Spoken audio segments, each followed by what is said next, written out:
Olá, amigos! A videopalestra que a gente vai apresentar a seguir faz parte de uma série de conteúdos educacionais digitais, produzidos em parceria com o Instituto Delarte, que visam a formação de novas plateias, a descentralização da cultura e a ampliação de acesso a conteúdos de qualidade. Esse programa tem o patrocínio da Prefeitura da cidade do Rio de Janeiro e Secretaria Municipal de Cultura, da Perinatal e da Kastner. É uma produção Gaia e Delarte Soluções Culturais. A videopalestra que a gente vai assistir agora é também uma lição de vida. É um relato comovente e cheio de bravura de uma artista encantadora que superou uma séria limitação física para fazer aquilo que ela mais ama, estar no palco. Moina Braga é deficiente visual e ela diz que acha importante dizer isso porque essa característica, apesar de não definir quem ela é, imprime no seu corpo uma condição específica de relação com o mundo. Ela também faz questão de dizer, além de cega, sou mãe, artista e sonhadora. Moina é graduada em jornalismo e formada em dança pela Escola e Faculdade Angel Viana. Fez curso técnico de recuperação motora e terapia através da dança, pós-graduação em corpo, diferenças e educação e faz parte da equipe de professores do curso técnico de balé contemporâneo. É atriz, dançarina, performer, preparadora corporal e ainda, nesse campo das artes cênicas, a Moina já atuou também como assistente de dramaturgia, assistente de direção e diretora de movimento. Uma história que ela escreveu, Ventaneira, a Cidade das Flautas, virou espetáculo, livro e audiolivro. Nessa videopalestra, a Moina vai falar um pouco da sua trajetória artística, da sua deficiência e da arte como ferramenta de autoconhecimento e de possibilidade de reinventar a realidade. A Moina sabe, como alguns de nós sabemos, que só a arte salva.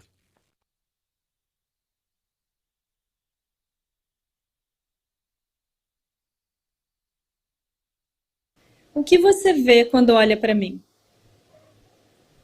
Uma representante das 45,6 milhões de pessoas com deficiência do Brasil?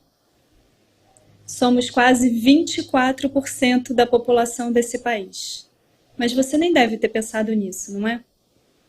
Porque a minha deficiência não se apresenta antes de mim. Mas qual é a cara da deficiência? Ela é feia? É triste?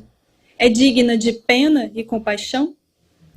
As pessoas com deficiência são limitadas e totalmente dependentes? Se você é uma pessoa que ainda acredita nisso, sinto lhe dizer que você é capacitista. Ah, tudo bem. Você não sabe o que significa capacitismo? Não se preocupe, vou falar sobre isso também. Mas antes quero falar um pouquinho de mim, para você saber o porquê de eu estar aqui. Vou começar me descrevendo. Sou uma mulher de pele branca, tenho os cabelos castanhos escuros, lisos, na altura dos ombros, o rosto fino, olhos castanhos, nem grandes nem pequenos, nariz afinalado, boca pequena, com o lábio superior um pouco mais fino que o inferior. Estou com uma faixa no cabelo, na cor vinho, um vestido de fundo na cor vinho e com uma estampa floral, azul e verde. Estou usando um fone de ouvido, sem fio, porque eu escrevi um roteiro no meu celular e eu estou ouvindo esse roteiro para não esquecer de nada do que eu quero falar aqui. No fundo, atrás de mim, um fundo preto. Meu nome é Moira Braga Salles, artisticamente assino Moira Braga. Sou filha de José Luiz Ávila Salles e Marília Braga Salles. Nasci em 1978, na cidade do Rio de Janeiro, filha de pai carioca e mãe mineira. Tenho um irmão 5 anos mais novo do que eu, e em 1985, quando minha mãe estava grávida de minha irmã caçula, nos mudamos todos para Leopoldina, a cidade de minha mãe, em Minas. Foi nessa época que descobrimos que eu tinha uma doença degenerativa da retina chamada Stargardt, que levaria à perda da minha visão. Sinceramente, não foi um trauma para mim. Não me lembro de como essas informações reverberaram em mim. Na memória de criança, as coisas foram acontecendo devagar E eu tive uma infância feliz, criativa e cheia de liberdade por ter ido morar no interior. Gostava de dançar, contar histórias, criar eventos e contracenar comigo mesma diante do espelho. Mas lá no interior, a gente não tinha acesso à cultura. Não tinha cinema, teatro ou espaços culturais, muito menos escolas de arte. O que tinha era o Conservatório Estadual de Música, que tem até hoje, onde todas as crianças iam aprender a tocar algum instrumento. Eu entrei também para estudar piano e flauta. Mas logo tive de desistir, pois os professores na época não souberam lidar com a minha deficiência. Esse acontecimento, no auge dos meus 8 anos, me fez perceber pela primeira vez que eu tinha uma diferença marcante das outras crianças e que eu tinha de resolver as coisas do meu jeito. Claro, sempre com muito apoio da minha família. Saí do conservatório e fui estudar com um professor particular de piano. O nome dele é Fernando Wilson. Ele ampliava as partituras para mim e também tentava me ensinar de ouvido. Ele tinha muita alegria em me dar aulas, mas eu acabei deixando o piano. Não me lembro se era porque meus pais não podiam pagar, porque o conservatório era público, não dava despesas, e as aulas particulares talvez fosse um luxo que minha família não poderia arcar. Ou se eu perdi mesmo o interesse, porque no conservatório eu estudava com outras crianças e não tinha muita graça estudar sozinho. A gente sempre quer fazer o que as outras crianças fazem. Em relação aos colegas, as crianças que conviviam comigo, na escola e na rua, eu nunca tive problema. Nunca me senti diferente ou excluída. Os adultos é que esquecem que um dia foram crianças. As crianças não têm preconceito, têm curiosidade. E quando a criança é privada, por qualquer razão, de entender, conviver, experimentar, perceber as diferenças, aí isso pode virar um tabu. Uma questão que pode ser levada para o resto da vida e consolidada como uma crença limitante. As crenças limitantes são coisas que vamos ouvindo ou atitudes que vamos percebendo que nos fazem acreditar que não somos capazes ou merecedores de algo. Ou ainda pior, que não podemos sonhar ou desejar coisas por causa de nossa condição. Então, as minhas possíveis habilidades artísticas foram ficando de lado. Chegando à época do vestibular, tinha de escolher uma profissão. Artes cênicas eu queria muito, mas já não acreditava que isso fosse para mim. Acabei fazendo jornalismo, porque gostava de gente e de contar histórias. E, de certa forma, um jornalista é um contador de histórias de gente. Em 1997, voltei para o Rio de Janeiro, com o apoio incondicional do meu pai. Essa foi uma grande e talvez a primeira conquista em minha vida, porque a criança Moira foi muito feliz por ter tido uma infância no interior.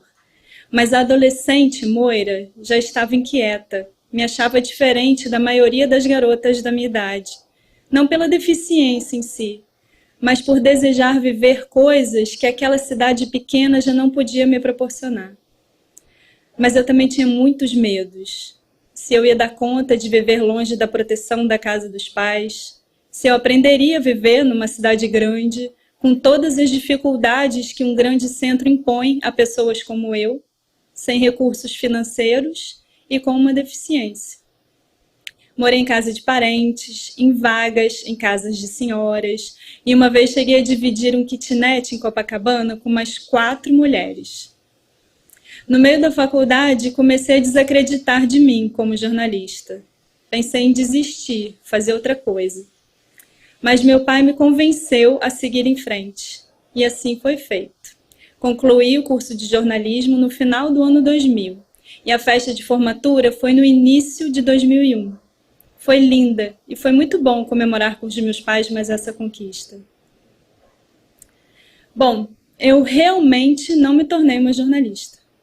Entre 2001 e 2007, eu trabalhei alguns anos na faculdade onde eu estudei, fazendo atendimento aos alunos por telemarketing. Trabalhei um tempo em assessoria de imprensa e quando meu pai ficou doente, com câncer, já estava querendo encontrar outra profissão. foi aí que eu comecei a estudar terapias holísticas, porque eu achava que também podia ajudar no tratamento dele. Depois de 3 anos lutando contra o câncer, meu pai faleceu em janeiro de 2007. Esse foi um ano muito marcante para mim, um divisor de águas. É como se a morte de meu pai fosse o prenúncio de um ciclo que estava se encerrando para o começo de uma nova fase de minha vida. É como se o destino estivesse me chamando de volta para o meu propósito. Uma amiga, Ana Lu Palma, estava fazendo mestrado na Unirio em Arte e Educação. Ela já tinha um projeto muito bacana chamado Livro Falado e tinha muito contato com pessoas cegas e de baixa visão. Sua pesquisa no mestrado era sobre a expressividade corporal de um ator cego. Como quase tudo que aprendemos se dá através da visão, como uma pessoa que não enxerga poderia criar um corpo expressivo para estar em cena? Ela me convidou para ser uma colaboradora de sua pesquisa, pois sabia do interesse que eu tinha em teatro, e assim comecei a frequentar a Unirio, para participar de algumas aulas. Foi numa dessas que conheci Angel Viana. Para quem não sabe, assim como eu não sabia, Angel Viana é uma referência como bailarina, artista, educadora e pesquisadora em dança no Brasil e no mundo. Eu tive a oportunidade de conhecê-la fazendo uma aula de corpo com a própria. Saí dessa aula muito emocionada e com a sensação de que tinha encontrado um fio perdido. Eu me agarrei a esse fio e, sem saber porquê, fui seguindo para ver onde ele ia dar. Depois de conhecer essa senhora de sensibilidade única para tocar no corpo do outro, fui saber que ela tinha uma escola e eu decidi que queria estudar lá. Entrei e nunca mais saí. A escola e faculdade Angel Viana é a minha segunda casa. Estou sempre lá como aluna ou como professora. Fiz o curso técnico de recuperação motora e terapia através da dança e pós-graduação em corpo, diferenças e educação. Dei aula no curso livre chamado Reeducação dos Sentidos e atualmente sou professora de Introdução à Metodologia Angel Viana no curso técnico de bailarino contemporâneo. Interessante foi que, recentemente, que eu me dei conta de que foi no mesmo ano em que eu tive essa grande perda, a morte de meu pai, que eu também recebi esse grande presente de ter conhecido o Angel Viana. 12 anos depois, quando a Angel foi homenageada pela Câmara Municipal do Rio de Janeiro, que lhe concedeu o título de cidadã carioca, eu fui uma das pessoas convidadas a falar nessa homenagem. Foi quando eu estava no púlpito, diante de uma plenária repleta de artistas, que eu me dei conta disso. Sabe aquele ditado de que Deus, quando fecha uma porta, ele abre uma janela? No meu caso, foi um portal que se abriu. Um portal que veio atravessando ainda devagar, mas com muita certeza de que estou no caminho certo. O portal do movimento, da consciência corporal, do autoconhecimento e da realização através da dança e das artes. A essa altura você já esqueceu que eu sou deficiente visual? Se você esqueceu, tem uma grande chance de você não ser uma pessoa capacitista. Talvez você esteja envolvido ou envolvida com a história de um ser humano que enfrenta acontecimento e escolhas na vida, assim como você. Estou falando isso porque nesse novo caminho que eu comecei a seguir, a deficiência não era mais um fator limitante. Ao contrário, ser cega foi a condição necessária para eu atuar no meu propósito, para eu descobrir o que me realiza, o que me faz feliz, o que eu faço bem. E eu sei que faço bem porque tenho um reconhecimento dos outros. E se tenho um reconhecimento, é porque isso que eu faço bem é o que eu tenho de melhor para oferecer à sociedade. Esse fio que eu encontrei lá em 2007, com a ajuda da Ana Lu e da Angel, me trouxe até aqui para falar de arte e deficiência. Me tornei atriz, bailarina da Pulsar, companhia de dança daqui do Rio, e já faz uns 2 anos que tenho dado os primeiros passos no universo da performance. Falando assim, pode até parecer que foi fácil, mas não foi. Eu demorei um tempo para me admitir artista. Tanto que eu comecei pelos bastidores, porque era uma crença limitante muito forte de que eu não poderia estar em cena, atuar ou dançar bem o suficiente para estar nos palcos diante de um público. Quando eu comecei no teatro, foi como assistente de dramaturgia, no grupo Os Inclusos e os Cisos. Lá eu também fui preparadora corporal, assistente de direção, operadora de legenda eletrônica para pessoas surdas nos espetáculos e atriz substituta, que a gente chama de stand-in. Em 2015, um amigo, diretor e produtor teatral, Mate Lima, disse que ia montar um infantil, que tinha uma preocupação em fazer um espetáculo acessível e me convidou para ser sua assistente. Quando vi, estava dirigindo junto com ele e entrando em cena aos poucos.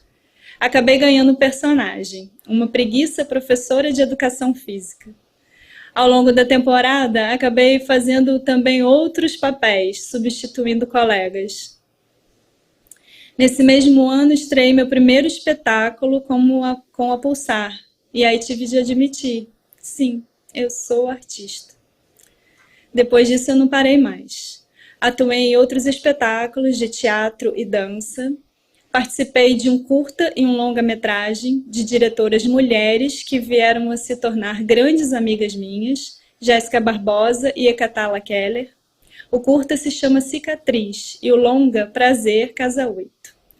Colaborei em projetos de acessibilidade em artes, fazendo consultoria de audiodescrição e até participei do programa Super Bonita. Fui entrevistada pela Carol com K quando ela era apresentadora. Hoje tenho 2 trabalhos autorais, a performance O Que Você Vê e o livro, audiolivro e espetáculo Ventaneira, A Cidade das Flautas. Aí você está pensando, nossa, mesmo sendo cega, ela faz tudo isso? Esse é um pensamento capacitista.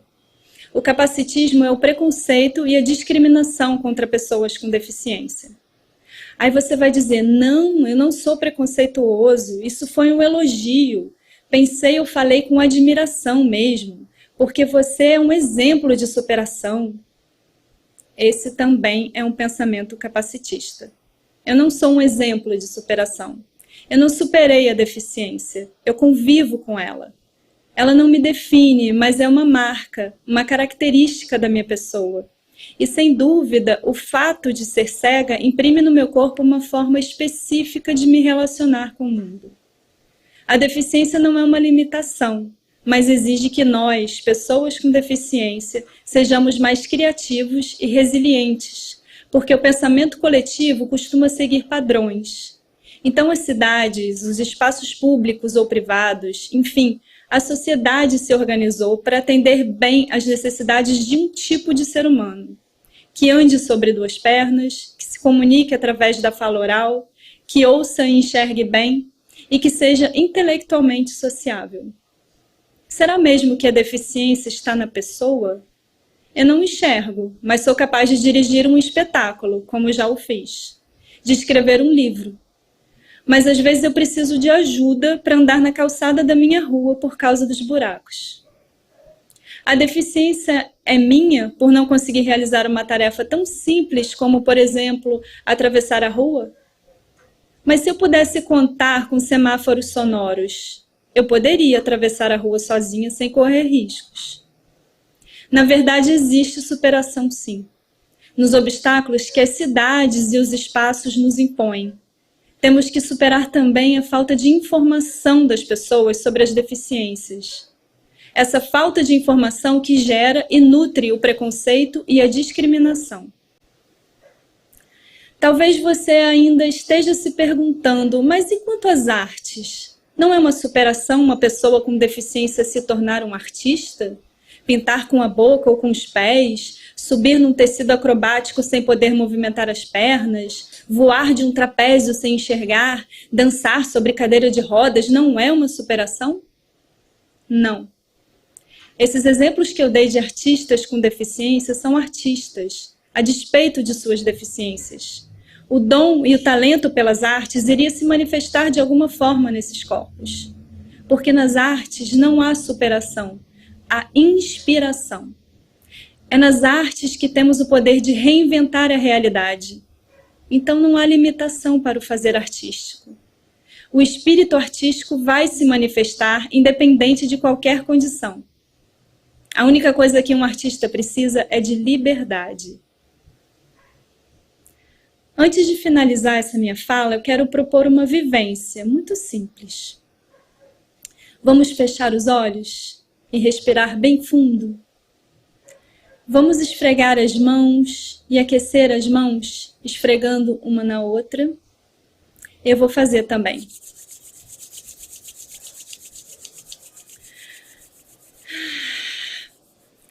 Com os olhos fechados, coloque as mãos sobre as suas pálpebras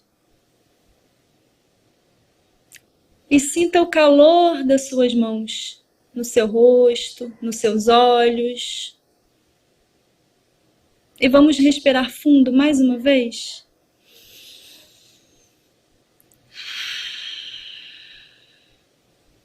Ainda de olhos fechados, deixe suas mãos deslizarem sobre o seu rosto. Se faça um carinho. Respire com calma mais uma vez. Relaxe os braços. Deixe suas mãos num lugar confortável para você. E eu vou lhe convidar para ouvir de olhos fechados um trecho da minha performance O que você vê. Qual a importância de se buscar novos pontos de vista, novas formas de se fazer, se encontramos formatos que nos pareceram adequados até hoje? Para que arriscar uma desestabilização no esquema instituído? Um deslocamento de olhar, um outro ponto de vista, pode ampliar todo o nosso mapa sensorial, de modo a provocar mudanças de padrões de pensamento. A gente se reorganiza, se reposiciona, a gente resiste. Na contemporaneidade, tudo habita em tudo e tudo se contagia de tudo. Aceleração e excessos são os ícones atuais do cotidiano. Mas outras experiências podem deslocar nossa percepção, nossas ideias e visão de mundo. Todas as minhas experiências me pertencem. Eu sou toda a minha vida. Sou o que fui e o que serei. Assim, não há passado nem presente. Há simplesmente uma presença, humana, permanente, variável e imutável ao mesmo tempo. Sempre diferente. E sempre a mesma, perpetuando a embriagadora aventura de existir. Muito obrigada.